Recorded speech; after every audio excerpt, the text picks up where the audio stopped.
Welcome back. RIMPAC is not only a time for military personnel from dozens of nations to train together, it's also a time to test new weapons of war. KITV4's Paul Drews takes a look at what future fighting tools may look like. During this year's RIMPAC exercises, it's out with the old and in with the new as ships are sunk and new technology is put to the test by U.S. Marines. We've already seen the Ultra Heavy Lift Amphibious Connector, or UHAC, here in Hawaii, but during RIMPAC it rolled ashore at Bellows Beach in a real war environment. The UHAC travels at 4 knots using a track system with flotation-like pads to propel it on the water and on different terrain. The UHAC is one of those experimental technologies that we're looking at as a possible concept capability to look at how we could take our forces in the future and be able to insert them in areas that we wouldn't be able to insert them today based on our current system. This prototype is half the size of a proposed ship-to-shore vehicle.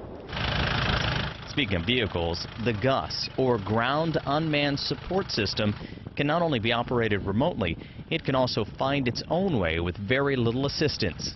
It can be sent waypoints, given waypoints, and the vehicle will traverse terrain on its own, avoiding obstacles and getting to the point that you send it to. For areas even harder for vehicles to reach, the LS-3, which looks like a robotic cow, can carry hundreds of pounds of supply equipment, freeing up Marines to advance further into steep terrain. The LS-3 lets them get into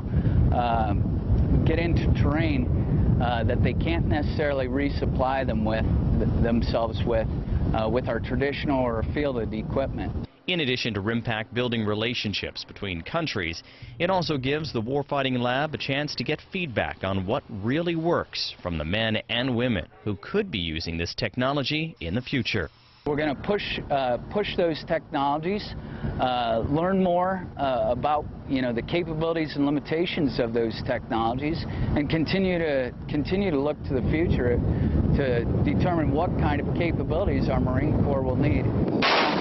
Paul Drews, KITV4 News.